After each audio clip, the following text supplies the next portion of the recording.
When I first got to high school, I decided that I was tired of being an anonymous nobody and that high school was going to be the place that I was really going to stand out as an individual. I joined the speech and debate team, and during one of the very first meetings of the year, I'm crammed into a classroom with dozens of other students, and many of them were returning members, so they already had a rapport with each other. They were laughing and joking around, and I was surrounded by some of the smartest and funniest people I'd ever met at that point in my life, and I just desperately wanted to be accepted by them. So the head coach is up giving a speech, and I see an opportunity for me to make a joke. And before I can even second guess this choice, the joke is already coming out of my mouth.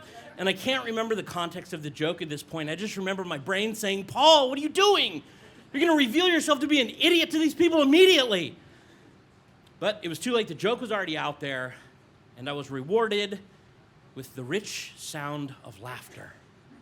And I decided right then in that moment that speech was gonna be the area where I started to make my mark on the world.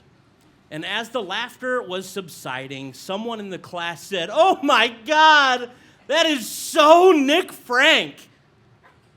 And then everyone started laughing in recognition that yes, that comment was so Nick Frank. My name is not Nick Frank, so I was like, who the hell is Nick Frank that is inexplicably getting credit for my joke? They tell me that Nick Frank was a senior on the team last year, who graduated and gone off to college, and apparently I looked and sounded just like him. So I was like, okay, was he good at speech? And they were like, not really, but you guys are exactly the same. From that point on, I could not escape from the shadow of Nick Frank. Every joke I made was met with, "That is so Nick Frank." The way I walked was so Nick Frank. The clothes I wore was so Nick Frank. I had never met this guy, but I hated Nick Frank. He was making it impossible for me to stand out as an individual. It was driving me insane. I just wanted the comparisons to this guy to stop. But it went on for months. Then one day, I come to school after a long weekend, and I see my two best friends, Brad and Ryan, who are also in speech with me. And Brad says, "Hey, Paul, do you think anyone's going to call you Nick Frank today?" And I was like, yeah, probably. Why wouldn't they? And Brad was like, "Oh, you haven't heard. Nick Frank killed himself." Nick moved across the country to college, away from all of the people that clearly loved him so dearly. He was lonely. He was struggling with depression.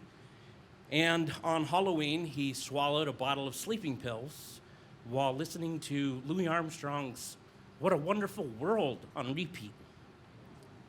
The song was still playing when his dad found his body the next day. Speech practice was really sad for the next few days. Watching high school kids try to process their grief, it was just heartbreaking. And everyone started treating me very differently. They were all handling me with delicate little baby gloves. And anytime I'd have a conversation with someone, I could see in their eyes that they were thinking, "Paul is just like Nick. Do we need to be worried about him?" So I got what I wanted, but in the worst way imaginable, that made everything so much more uncomfortable.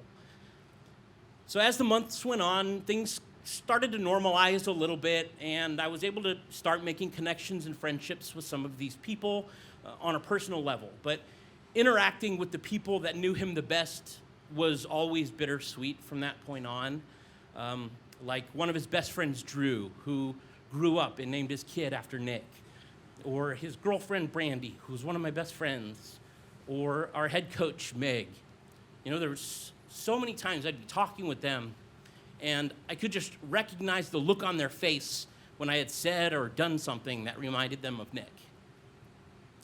Then one day, an alumni on the team who was like the coolest person I'd ever known, his name was Josh, and I really wanted to be his friend.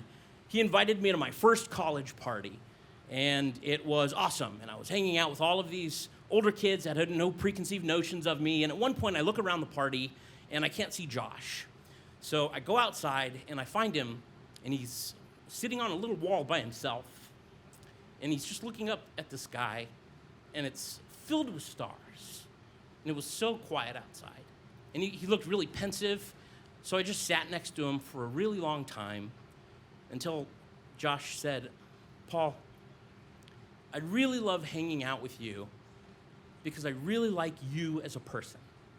That's why I invited you tonight. But I gotta be honest, I love that you remind me of my best friend so much. And I think to myself, if my mere presence can make some of these people that I look up to feel a little more comfortable for small moments, then I don't really mind the comparison anymore. And I think to myself that maybe being compared to Nick Frank in the first place was never a burden. You know, maybe it was an honor to be thought of him in the same light by all of the people that loved him so much. And I think to myself, what a wonderful world.